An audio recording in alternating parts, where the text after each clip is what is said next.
Radhe Radhe everyone, आप देख रहे हैं सीरियल स्यापा, जहां पे हम देते हैं आपको आप ही के फेवरेट शोज की इंटरेस्टिंग अपडेट। आज रात के राधा कृष्ण के एपिसोड की शुरुआत होती है राधा रानी के साथ, जहां पर वो छुपते छुपाते कृष्ण की नज़रों से बचकर अपना शॉल ओढ़कर द्वारका छोड़ती हुई नजर आएंगी। तभी अचानक से राधा रानी की जो दुपट्टा होता है वो किसी चीज़ में फंस जाता है और राधा रानी को लगता है कि कृष्ण ने उन्हें रोक लिया। तभी वो कहती हैं, अरे रे, कृष्ण ने देख लिया, अब तो वो मुझे जाने नहीं देगा वृंदावन, और ना ही मैं बलराम दाऊ की सहायता कर पाऊंगी। और राधा काफ़ी ज़्यादा उदास हो जाती हैं। जैसे ही राधा धीरे धीरे पलट कर देखती हैं, वो देखती हैं कि कृष्ण नहीं बल्कि किसी शॉप के एक लकड़ी के सामान में उनका दुपट्टा फंस गया होता है, जिसे देखकर वो हंसती है और कहती है, कृष्ण नहीं तो कृष्ण का भय कभी ना कभी जकड़ ही लेता है। उसके बाद राधा रानी बड़ी मुश्किलों से दुपट्टा निकालने का प्रयास करती हैं, लेकिन खींचातानी में उनका जो दुपट्टा है वो फट जाता है, जिसे देखकर वो और भी ज़्यादा चिंता में डूब जाती हैं और कहती हैं, अरे राम, अब कैसे जाऊंगी मैं, अब क्या होगा, मुझे बिना ओढ़ने के किसी ने देख लिया तो कृष्ण तक बात पहुंच जाएगी और फिर वो बहुत क्रोध करेगा।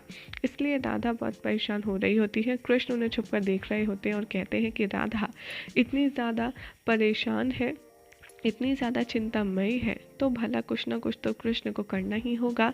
और जहाँ पर कृष्ण छुपे होते हैं वो कपड़ों की स्टॉल होती है, और वहाँ से वो दुपट्टे ले लेकर राधा के ऊपर उड़ाना शुरू कर देते हैं, जिसे देखकर राधा बहुत प्रसन्न हो जाती है।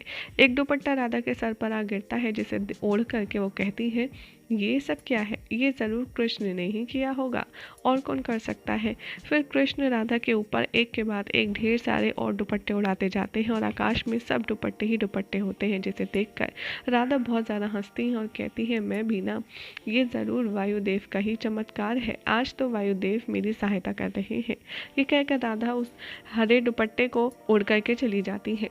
ये देखते हुए श्री कृष्ण आकाश में देखते हैं और कहते हैं, वाह, क्या कमाल है, काम किया मैंने और तारीफ ले ली आपने, आज तो आप बहुत खुश होंगे ना वायुदेव। और ये कहकर कि श्री कृष्ण बड़े ही चढ़ाते हैं। यहाँ दिखाया जाएगा कि राधा तैयार हो जाती हैं, रथ सज्ज कर लेती हैं वृंदावन जाने के लिए, और वो बड़ी ही इधर उधर सफाई से देखकर कहती हैं रथ वाचक से कि आप जाइए, आज मैं अपना रथ स्वयं चलाऊंगी। और वो राधा रानी की आज्ञा मानकर के रथ से उतर जाता है। राधा जैसे ही अपने हाथों में घोड़ों की कमान संभालती है, पीछे श्री कृष्ण भी आ जाते हैं और वो बांसुरी बजाना शुरू करते हैं। बांसुरी सुनकर राधा को ऐसा एहसास होता है कि जैसे श्री कृष्ण यहीं कहीं हैं। वो इधर उधर देखती हैं, लेकिन उन्हें श्री कृष्ण कहीं नज़र नहीं आते, जिसकी वजह से वो काफ़ी ज़्यादा परेशान हो जाती हैं। फिर राधा इधर उधर ढूंढती है रथ के, तो उन्हें लगता है कि शायद उनका भ्रम है, कृष्ण यहाँ है ही नहीं। कृष्ण कहते हैं, भ्रम में इतनी साहस कहाँ कि वो तो राधा को चकमा दे सके। राधा फिर से रथ पर सज्ज हो जाती है और अपने आप से बातें करती हुई नजर आती है और कहती है, चलो द्वारका से निकली तो सही, कम से कम जैसे ही कृष्ण उठेगा उससे पहले ही मैं लौट आऊँगी, ताकि कृष्ण को कुछ पता ना चले और वो नाराज भी ना हो। यहाँ दिखाया जाएगा कि श्री कृष्ण कहेंगे कि रथ के पीछे बैठकर राधा तो कहीं अकेले जा ही नहीं सकती, जहाँ राधा वहाँ कृष्ण, क्योंकि कृष्ण उसी रथ के पीछे बैठे होते हैं जिसको हाँक रही होती है राधा रानी।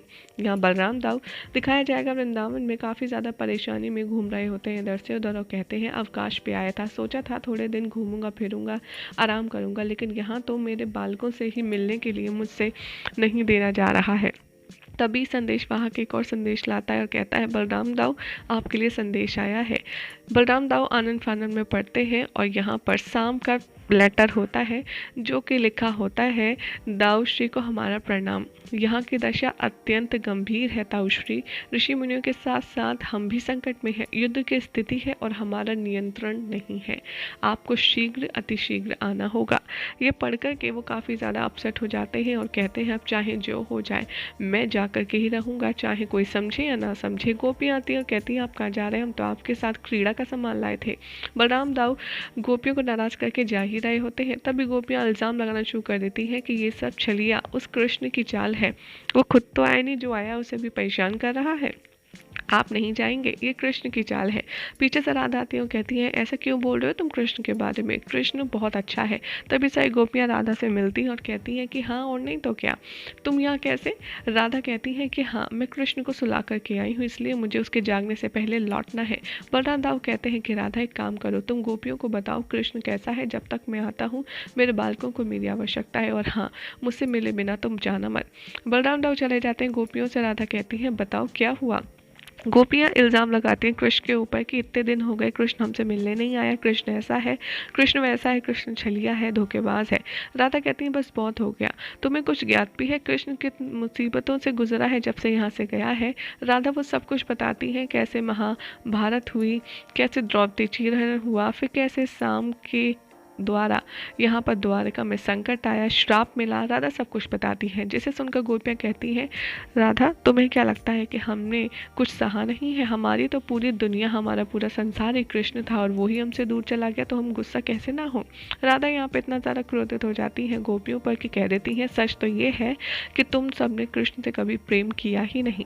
ये सुनकर गोपियाँ बहुत आहत हो जाती हैं और कहती हैं कि क्या तुमने हमारा परम गोपी होकर के मान नहीं रखा, नहीं हमारी भावनाओं को समझा। तुम ये कह रही हो हमने कृष्ण से प्रेम नहीं किया, इसकी तुम्हें बहुत बड़ी कीमत चुकानी होगी, तुम्हें हमसे क्षमा मांगनी होगी राधा, हम तुमने हम सब का अपमान किया है। राधा कहती है मैं किसी भी कीमत पर तुमसे अपमान नहीं सहन कर पाऊंगी कृष्ण का, और ना ही मैं तुमसे क्षमा मांगूंगी। गोपियाँ भी अड़ जाती हैं, तुम्हें माफ़ी मांगनी होगी। राधा माफ़ी मांगने को तैयार नहीं होती। गोपियाँ कहती हैं तुम्हारे पास शाम तक का समय है, तुम यमुना तट पर आ जाना, अगर तुम्हें माफ़ी मांगनी है हम समझ जाएंगे कि तुम्हें अपनी गलती का बोध हो गया है, और अगर तुम नहीं आई तो हम ये समझ जाएंगे कि तुम्हें अपनी गलती इतनी शर्मनाक लगी कि तुम अपना चेहरा नहीं दिखा सकती। ये कहकर के सारी गोपियाँ राधा से रुष्ट होकर चली जाती हैं। छुप कर कृष्ण देखते रहते हैं और कहते हैं ये तो उचित नहीं हुआ। यहाँ पर बलराम दाऊ संदेशवाहक से कहते हैं कि मैं जा रहा हूँ बालकों की रक्षा के लिए, तुम एक काम करना राधा को सब बता देना। लेकिन आखिर ये सब हो क्या रहा है। तभी वहाँ कृष्ण आते हैं। बलराम दाऊ कृष्ण को देखकर हैरान हो जाते हैं और कहते हैं कान्हा तुम यहाँ कैसे। कृष्ण कहते हैं कि बलराम दाऊ इस बार जो संकट है वो अत्यंत गंभीर है, इसीलिए आप ये सब छोड़िए, आपको बालकों के पास शीघ्र अतिशीघ्र पहुँचना होगा, यहाँ की चिंता मत कीजिए।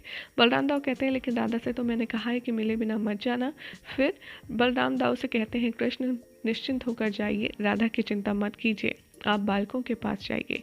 राधा यहाँ वेट कर रही होती है बलराम दाऊ का। तभी संदेशवाहक आता है और कहता है कि बलराम दाऊ ने कहा है कि आप उनसे मिले बिना मत जाइएगा, उन्हें काम की वजह से युद्ध में जाना पड़ा है। ये सुनकर के राधा बहुत उदास हो जाती है, कहती है मैं क्या करूँ, एक तरफ तो कृष्ण है वो क्रोधित हो जाएगा अगर उठ के उसने मुझे नहीं देखा था, और इधर बलराम दाऊ हैं जिनको मैंने वचन दिया है उनसे मिले बिना जा भी नहीं सकती। यहाँ पर बलराम दाऊ पहुँच जाएंगे अपने बालकों के पास और पूछेंगे कि क्या गंभीर समस्या है। शाम यहाँ पर सब कुछ बताएगा कि कैसे एक छिपकली के रूपी दानव आया है और वह श्री कृष्ण को बुलाने की बात कर रहा है। बलराम दाऊ यहाँ पर सभी लोगों को आश्वासित करेंगे और कहेंगे कि घबराने की कोई बात नहीं, अब मैं आ गया हूँ, सब कुछ ठीक हो जाएगा।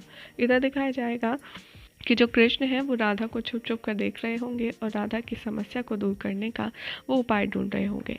आगे आने वाले एपिसोड में आप ये भी देखेंगे कि बलराम दाऊ सभी लोगों से पूछेंगे कि बताओ वो दानव कहाँ है। तभी शाम कहेगा कि वो कहाँ आता है कहाँ जाता है किसी को नहीं पता, बस इतना पता है कि वो पिताश्री के प्राणों का प्यासा है। और इधर दिखाया जाएगा कि श्री कृष्ण राधा को देख कर के मन ही मन ये सोचते नजर आएंगे कि राधा और गोपियों की बातचीत करवानी होगी, इन दोनों के बीच का मनमुटाव खत्म करवाना होगा, वरना ऐसे तो ये समस्या और भी ज़्यादा बिगड़ जाएगी। यही हो जाएगा आज रात के एपिसोड का एंड, जिसके बाद कल क्या होगा आपको बताएंगे नेक्स्ट रिपोर्ट में। ऐसे ही मज़ेदार अपडेट्स के लिए चैनल को सब्सक्राइब करें, वीडियो को लाइक शेयर करना ना भूलें।